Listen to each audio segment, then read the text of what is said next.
We're trying to reduce the prison population. We're trying to end mass incarceration. I gave her my whole rap. But in America, we don't talk about slavery. We don't talk about lynching. We don't talk about segregation. And because of that, we don't have a healthy relationship. My work is, of course, on criminal justice reform and on changing the narrative around race and poverty. The Congressional Black Caucus Foundation is honored to present the 2018 ALC Co-Chairs Award to Bryan Stevenson for his exemplary leadership in social justice advocacy on a national level.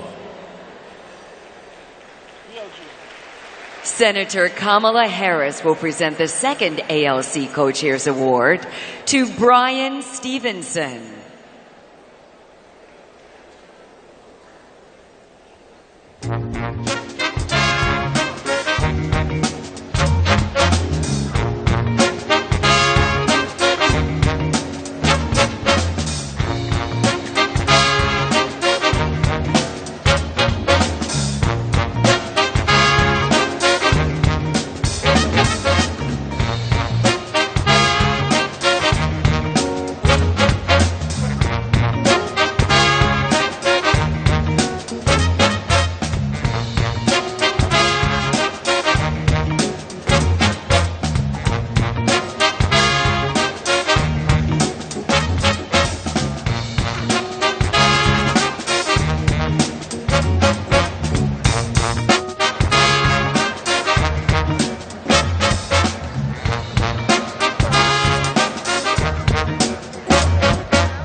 So there are words that have been spoken, and the words are this: each of us is more than the worst thing we've ever done.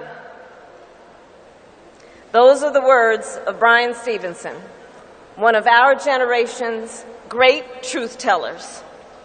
Bryan Stevenson has figured out that if we're ever going to deal with our broken criminal justice system, if we're ever going to deal with our nation's painful history, if we're ever going to address the distrust in our institutions and leaders, we have to speak truths, uncomfortable though they may make people feel. And that's exactly what he has done. He has done it in his TED Talk, titled "To Talk About an Injustice," which has been viewed more than 5 million times. He has done it as the author of the New York Times best-selling book, Just Mercy, which is one of a handful that sit next to my desk. He has spoke truth in a way that has earned him an NAACP Image Award and a MacArthur Genius Fellowship. And his words have resulted in action. Because of Bryan Stevenson and the Equal Justice Initiative, folks, hear this, because of Bryan Stevenson and the Equal Justice Initiative, over 125 wrongly condemned prisoners on death row have won reversals, release, or relief.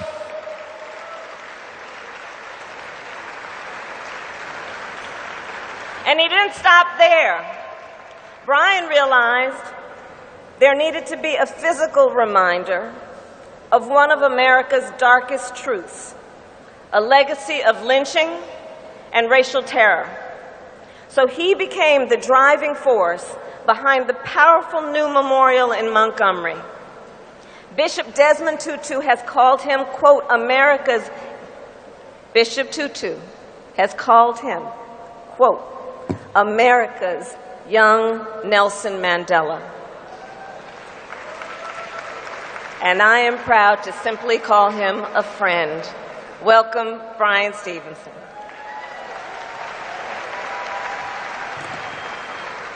Thank you. Thank you so much. I first want to just invite everybody here to come to Montgomery. If you haven't been, we invite you to see our National Memorial for Peace and Justice. We want you to come to the Legacy Museum. And we built these sites because we believe that we need to tell the truth about American history. I don't think we're free in America. I think we're burdened by a history of racial inequality, and I believe in truth and reconciliation. I believe in truth and reparation. I just believe that truth and reconciliation are sequential. You got to first tell the truth before you can get to reconciliation. And so I'm grateful that the Congressional Black Caucus has invited me here tonight because they're going to stand with us in this education problem. We've got to teach some things to our country. We've got to teach America that we are still burdened by a history of racial inequality. We're not free yet.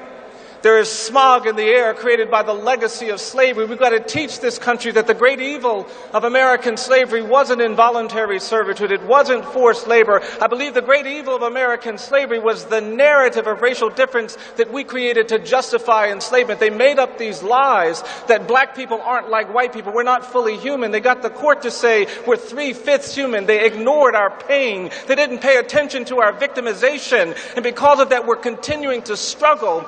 And we didn't really deal with this problem, this narrative of racial difference, this ideology of white supremacy.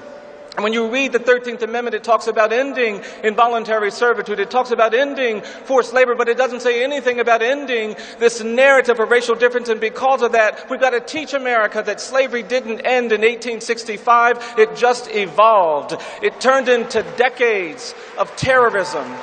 We've got to teach them about the black people that were pulled out of their homes and burned and drowned and menaced and hanged throughout this country. We've got to teach them that older black people are saying to us every day, they say we get angry when we hear about people talking about how we're dealing with domestic terrorism for the first time in our nation's history after 9/11. These older black people are saying, look, we had to worry about being terrorized all of our lives. We've got to teach our country that the demographic geography of this country was shaped by racial terrorism. We've got to make them understand that the black people in Cleveland and Chicago and Detroit and Los Angeles and Oakland did not go to those communities as immigrants looking for new economic opportunities. They went to those communities as refugees and exiles from terrorism in the American South. We've got to make our country understand that there's still a presumption of dangerousness and guilt that burdens black and brown people, and we are not free yet.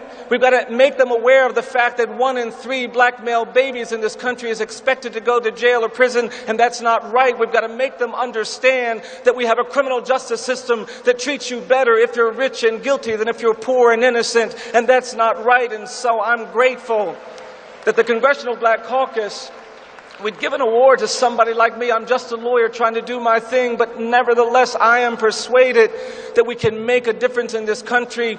And I'll end with this. I'm from Alabama, and I meet amazing people in Alabama, and I was giving a talk, and an older black man came into the church where I was talking, and he was looking at me sternly and angrily, and when I finished my talk, he came up to me, and he looked at me, and he said, "Do you know what you're doing?" And I just stood there. And then he asked me again, he said, "Do you know what you're doing?" And I mumbled something. And then he said one more time, he said, "Do you know what you're doing?" And then that older man looked at me and said, "I'm going to tell you what you're doing." And this man looked at me and he said, "You're beating the drum for justice. You keep beating the drum for justice." And I was so moved by what that man said. I really was. I was also really relieved because I just didn't know what was about to happen.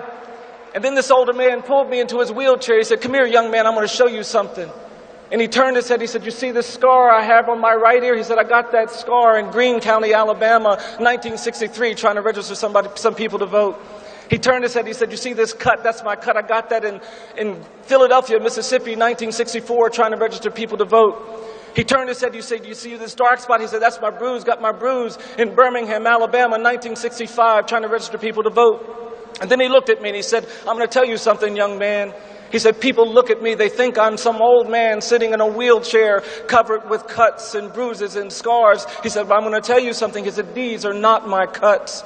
These are not my bruises." He said, "These are not my scars." He said, "These are my medals of honor."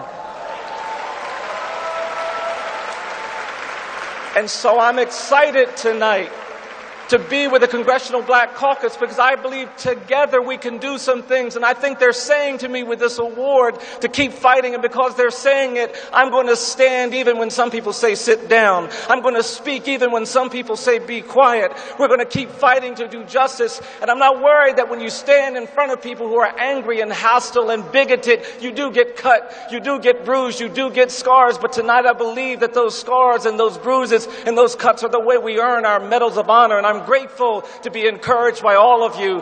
Thank you all very, very much.